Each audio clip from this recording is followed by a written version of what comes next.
Salut à tous et bienvenue dans cette nouvelle vidéo. Aujourd'hui, nous allons attaquer la thématique 3 de notre chapitre 1. Et cette thématique, en fait, elle traite d'une question qui revient généralement pendant nos consultations, celle de savoir quel est le chemin complet, donc une roadmap, un chemin complet, euh, du début jusqu'au départ et où est-ce que les étudiants se trompent généralement. Parce que généralement, euh, dans notre parcours, dans notre procédure d'études à l'étranger, il y a beaucoup d'élèves, il y a beaucoup d'étudiants qui se trompent et ces manquements leur coûtent parfois le visa, leur coûtent parfois les admissions dans les universités et aujourd'hui cette thématique va traiter de cela. Donc, beaucoup d'étudiants ils pensent que voilà, un projet d'études en France, ça commence avec Campus France. Déjà, ce n'est pas vrai. Le projet, il commence bien avant même de s'inscrire sur Campus France. Euh, et c'est justement là que beaucoup font des erreurs. Donc aujourd'hui, on va voir ça étape par étape et on va essayer de, de, de surligner les problèmes que les étudiants ont généralement, que les étudiants font généralement au moment de leur procédure Campus France.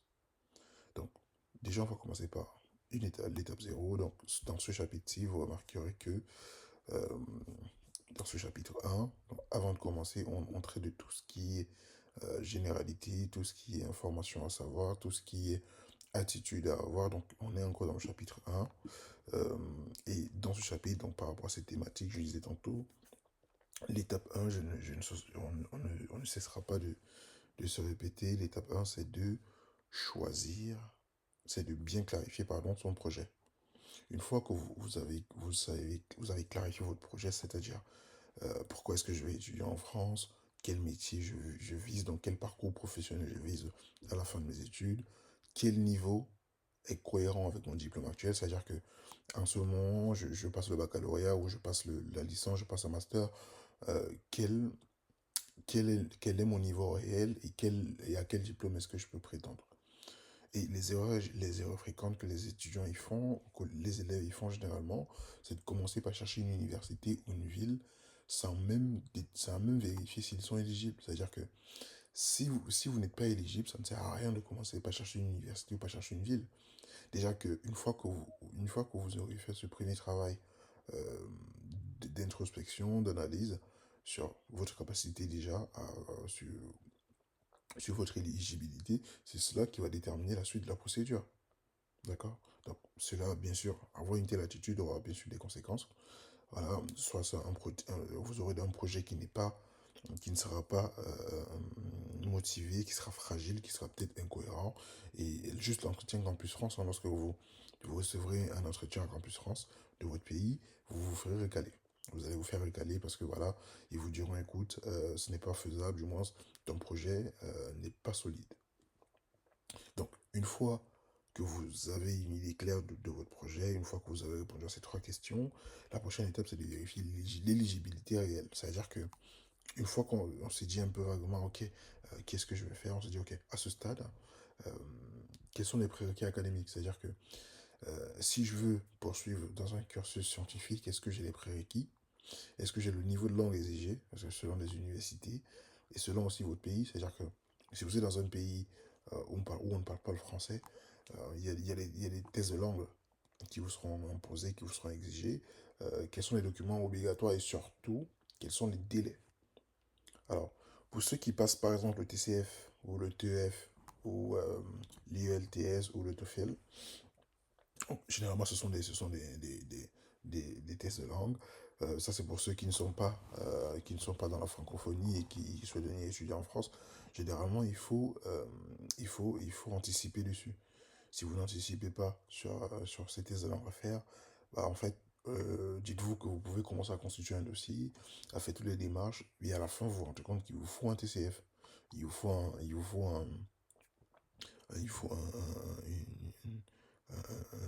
document de langue, pardon, un document de langue qui atteste que vous avez le niveau de français requis pour pouvoir étudier en France. Donc, autant de choses qui reviennent et autant de situations qu'il faut corriger. Alors, et la troisième étape, je pense la deuxième étape, du coup, toujours dans cette phase, c'est la construction d'un dossier sur la plateforme. Donc, une fois que on s'est dit, OK, on a vérifié l'éligibilité réelle, est-ce que je suis vraiment éligible? Est-ce que j'ai les prérequis académiques? Est-ce que j'ai le niveau de langue? Est-ce que j'ai les documents, j'ai les documents obligatoires en possession? Est-ce que je suis dans les délais? Alors, une fois on a répondu à ces questions, on peut passer à la création de compte sur la plateforme Campus France. Donc, à ce stade, on crée à son compte, on télécharge les pièces, on fait le choix de ses formations et ensuite on rédige un projet d'études motivé.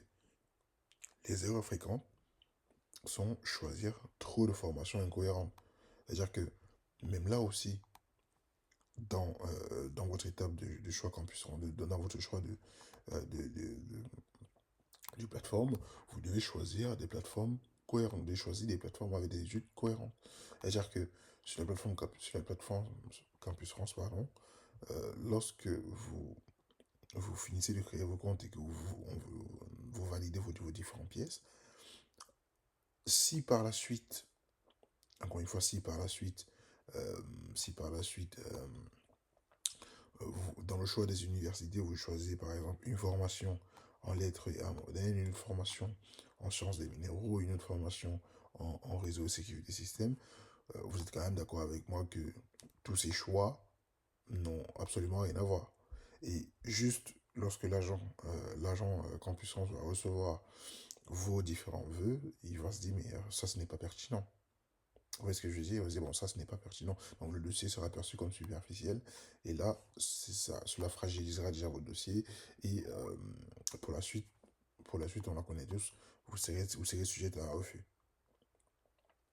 Donc, la, euh, la suite, donc, une fois que on a choisi ces dossiers, voilà, on est vraiment à l'étape 3. À l'étape 4, c'est c'est vraiment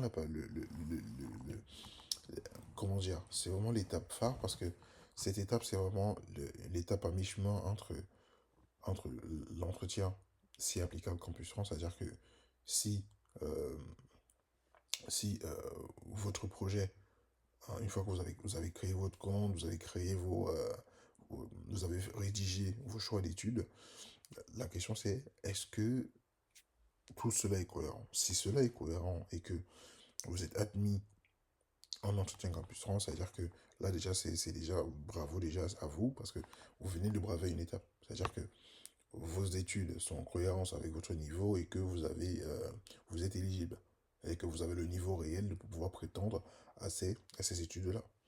Donc, par la suite, une fois que vous êtes en entretien, on va vous poser des questions plutôt simples.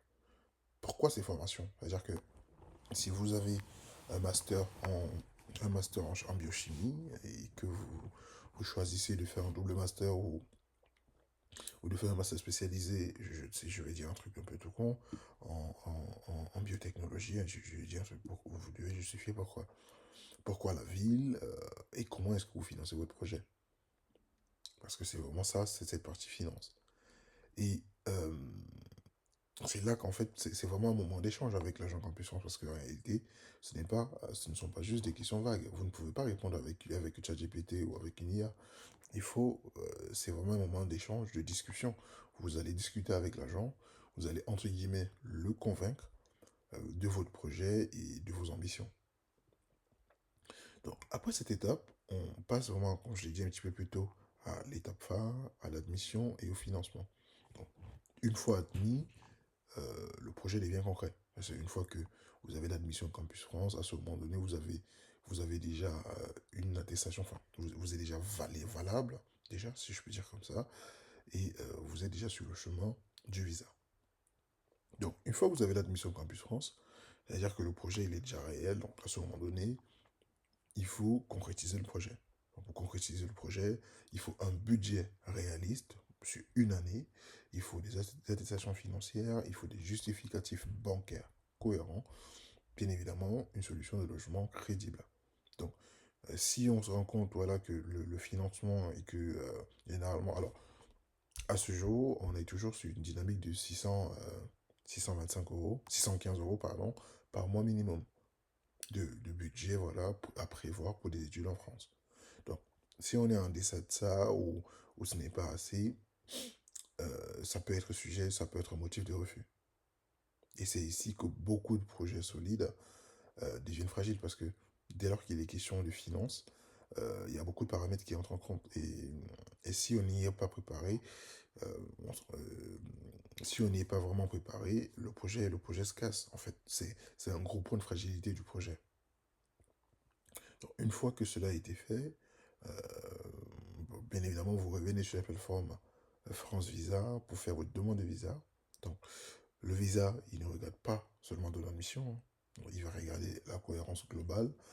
Est-ce que le projet, il est correct? Est-ce qu'il y a les finances? Est-ce qu'il y a le logement? Et bien au détail. Et généralement, les erreurs qui se passent, généralement, soit il y a une incohérence encore entre tout ça, c'est-à-dire que malgré l'admission au Campus France, on peut vous refuser le visa. C'est-à-dire que vous avez l'admission au Campus France, mais sauf que derrière, on se rend compte que le projet est toujours fragile, peut-être sur l'aspect logement, sur l'aspect finance, et on se dit, ok, là, ça va pas le faire. Et on vous demandera par exemple des documents en plus ou des justificatifs en plus. Donc, là, nous étions à l'étape 5 de cette thématique. Donc, encore une fois, en 5 points pour rebalayer un peu le porto. Donc, vérifier l'éligibilité. Alors, donc, clarifier déjà le projet. Vérifier votre éligibilité réelle. Est-ce que j'ai le niveau et est-ce que j'ai les prérequis pour cette formation? Construire un dossier sur la plateforme Campus France. Euh, une fois que le dossier est construit, cohérent et pertinent, vous aurez un entretien Campus France qui va suivre. Donc l'entretien, ce sera un moment d'échange avec l'agent. Vous devrez, entre guillemets, le convaincre de votre projet d'études en France et de comment est-ce que vous y allez vous y prendre pour pouvoir sortir de là avec une attestation à Campus France. Ensuite, il y a la partie admission et finances. Donc, une fois cette étape entre guillemets close, ou du moins généralement ce sont des étapes qui sont aussi en parallèle, hein. C'est pas forcément dire que il n'y a pas d'étape bloquante, c'est-à-dire que vous pouvez avoir une admission en parallèle de votre entretien Campus France et inversement. Une fois que c'est fait, il y a cette partie épineuse, la partie budget déjà, avec quoi est-ce que je finance mes études et comment est-ce que je justifie sur tout ça, comment est-ce que je justifie hein, ces finances. Et finalement, l'étape 5 donc la partie 5 euh, c'est la demande de visa. Et encore la demande de visa, donc il faut prendre rendez-vous pour le visa, voilà, il faut bien organiser tout ça, il faut une incohérence au niveau du budget surtout, et une fois derrière, il faut faire ça, il faut déposer ça des tôt. Parce qu'encore une fois, lorsque vous avez une admission Campus France, lorsque vous avez une admission dans une université en France, il y a les délais de rentrée. C'est-à-dire qu'il y a la rentrée, à la rentrée, vous devez être sur le territoire français à partir d'un certain moment pour ne pas voilà, arriver en retard.